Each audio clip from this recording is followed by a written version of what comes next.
হাসছে গোপাল, হাসছে গোপাল। যুগের পরে যুগ কেটে যায়, মানুষ তাকে ভোলে না। যুগের পরে যুগ কেটে যায়, মানুষ তাকে ভোলে না। চলে না রে, চলে না রে, চলে না রে, চলে না, চলে না রে, চলে না রে, তাকে ছাড়া চলে না। কে সে? পরিচয় কি তার? হাসির রাজা, জ্ঞানের রাজা, রসিক রাজা গোপাল ভাঁড়। হাসির রাজা, জ্ঞানের রাজা, রসিক রাজা গোপাল ভাঁড়। গোপালের বাড়ির পাশে একটি গাছে থাকতো লগাভূত আর জগাভূত। লগাভূত ও জগাভূত একদিন গোপালকে নিয়ে গল্প করছিল।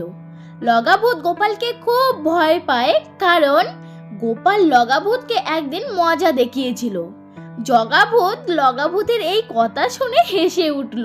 ঠিক ওই সময়ই গোপালের মেয়ে জামাই শ্বশুর বাড়িতে আসছিল, মানে গোপালের বাড়িতে আসছিল। আর তাই দেখে জগাভূত ঠিক করে নিল যে সে গোপালের জামাইয়ের শরীরে ঢুকে গোপালকে শায়েস্তা করবে। কিন্তু লগাভূত জগাভূতকে অনেকবার বারণ করলো, কিন্তু জগাভূত সেটা শুনলই না। আর তারপরেই জগাভূত গোপালের জামাইয়ের শরীরে ঢুকে গোপালের বাড়িতে চলে গেল। জামাই বলল, মা, ও মা, মা, আমরা এলাম। গোপাল জামাইয়ের গলার আওয়াজ পেয়ে বলল, বাবা জীবনের গলার আওয়াজ পেলাম যে মনে হলো। জামাই বলল, এলাম, আপনাদের সঙ্গে একটু আনন্দ করতে চলেই এলাম। জগাভূত এই জামাইয়ের শরীরে ঢুকে বলল, আমিও এসে গেলাম তোমাদের ঘরে একটু তাণ্ডব করতে।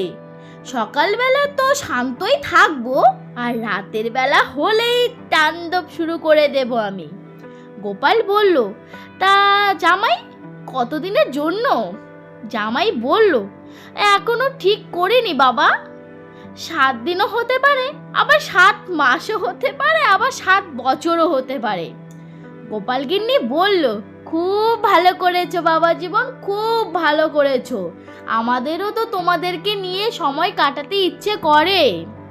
গোপাল বলল, মাসের শেষের দিক তো, কাটতেই চায় না দিনটা, পকেটে পয়সা কড়ি থাকেই না, তাই সময়ও কাটে না। আমার ট্যাগে পয়সা কড়ি থাকে না বলে মনটাও কিরকম জানি খিটখিটে হয়ে যায়।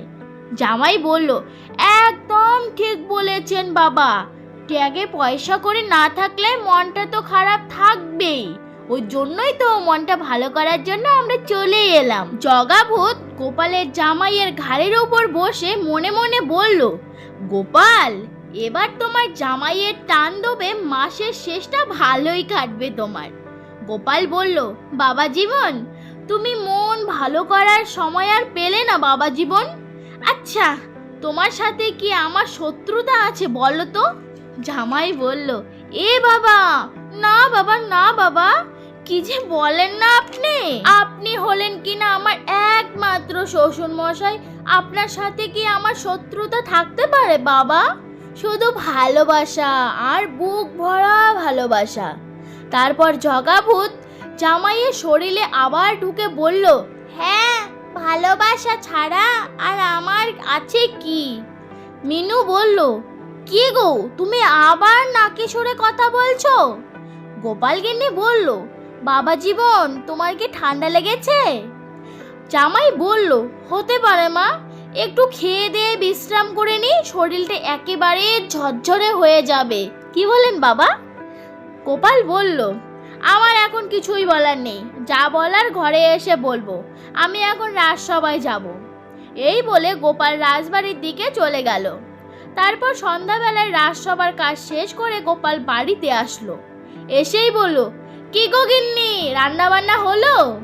এদিকে জামাই তো ঘুমিয়েই ছিল, কিন্তু গোপালের কথা শোনা মাত্রই ঘুমটা ভেঙে গেল। তারপর তো জগাভূত আবার জামাইয়ের শরীরে ঢুকে জগাভূত বলল, ওই তো গোপাল বাড়িতে এসে গেছে, এবার তাণ্ডব শুরু হবে। জগাভূত জামাইয়ের শরীরে আবার ঢুকে বাইরে এলো। বাইরে এসেই মাছের গন্ধ পেল। জগাভূত জামাইয়ের সুরে কথা বলল, বাবা, মাছ এনেছেন বাবা, কতদিন মাছ খাইনি। এদিকে মিনু এসে বলল, হ্যাঁ, কিসব বলছো গো? হ্যাঁ, এই তো 3 দিন আগে ইলিশ মাছ নিয়ে এসছিলে। ইলিশ মাছ আমি যে রান্না করলাম, কত কি রান্না করলাম বলো তো। ইলিশের ভাপা, ইলিশের ভাজা, ইলিশের পাতলা করে কালো জিরে দিয়ে ঝোল, আবার সর্ষে ইলিশও করেছিলাম। জামাই বলল, না না, আজকে থেকে আর সর্ষে ইলিশ করবে না মিনু, বুঝেছো? মিনু বলল, আচ্ছা বাবা, বুঝলাম, আমি আর কোনো দিন সর্ষে ইলিশ করব না। তো বন্ধুরা, এখানে সর্ষে ইলিশ কিসের জন্য করতে দেওয়া হয়নি সেটা তো বুঝলে, তাই না? আর যদি বুঝে না থাকো তাহলে সেকেন্ড পার্টে আবার আমার এই গল্প নিয়ে আমি আসছি।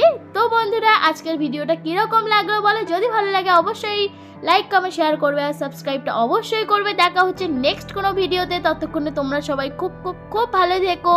Thanks for watching, tata.